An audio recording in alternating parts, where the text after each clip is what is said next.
What's up everybody? Today I'm going to kind of be showing you how I color a drawing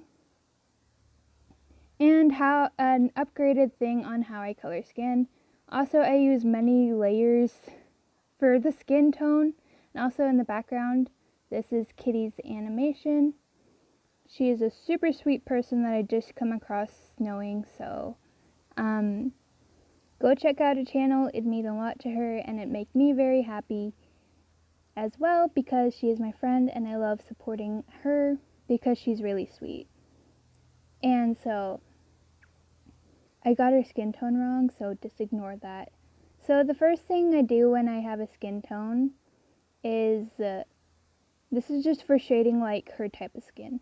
I have a different method for different types. But anyways, like for this type of skin, I'm going to go up and usually the skin tone will be around here. That's the type I use, but it works for either way. So you're gonna put it down. I keep it on the vibrant side. Some people would go like this. I go like this. It's different for everyone. Shoot, I gotta watch an ad. Hold on. Alright, I'm back. So you can either use the dip soft brush if you want. I use fade. It doesn't really matter what you use, but anyways, this is just the first layer of skin tone, like the skin shading. So you just want to kind of like, in a flicky motion, apply this all throughout like the skin. So for underneath the chin, I don't usually have that. So to avoid this, I do different shading on a different layer entirely. So that way, if I do make a mistake, I can just erase it without affecting any of the other shadings. And usually I just take the blur tool, blur it out, and then go back to what I was shading before.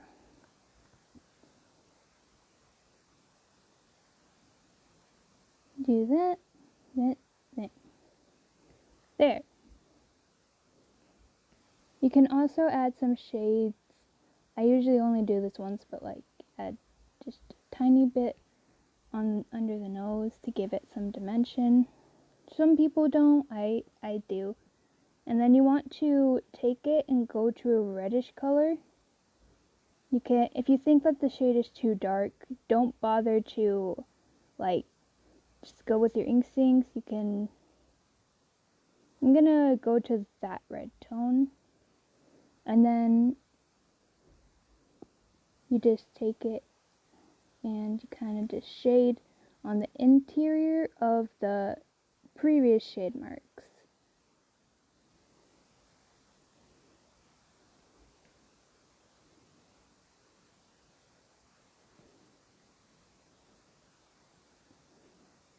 Then I usually go back and I do the shades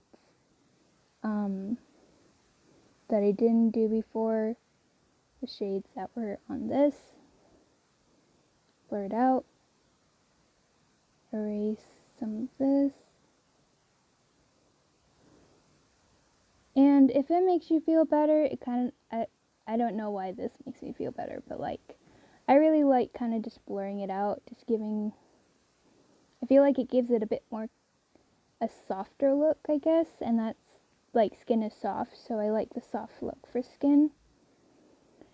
And why you're going to go to red instead of the brownish color is because red is like the warmth in the skin, and without it, it's kind of just eh. And now you're going to take this pinkish color. You can put it further down, you can put it up. I'm going to leave it up because that's how I like to shade. And then you're just going to shade like the very, very, very top. You don't want to add it very heavily. Just want to add just a touch of it. Because these are the final shadows in the skin. And then you want to clip another layer, and you want to go to your original skin tone, and you want to take an airbrush I usually set it to 9 because I find it's easier to do. Oh wait, no, I almost forgot a more important part, which is adding the blush. So adding blush really isn't rocket science. I think but I use an airbrush for this part. You just kind of add it. So when you're adding blush, this is one thing that confused me as a kid because I never knew how to add blush until I realized you kind of push it in from the cheeks because that's where blush emerges. And also, if you feel like the shades are too dark, you can always lighten them up. And just do that.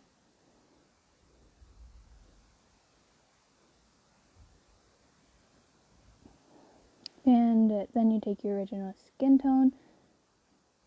I'm going to put it down to 9. And then you're just going to create little dots on the edges of the cheeks. And that is how you do skin.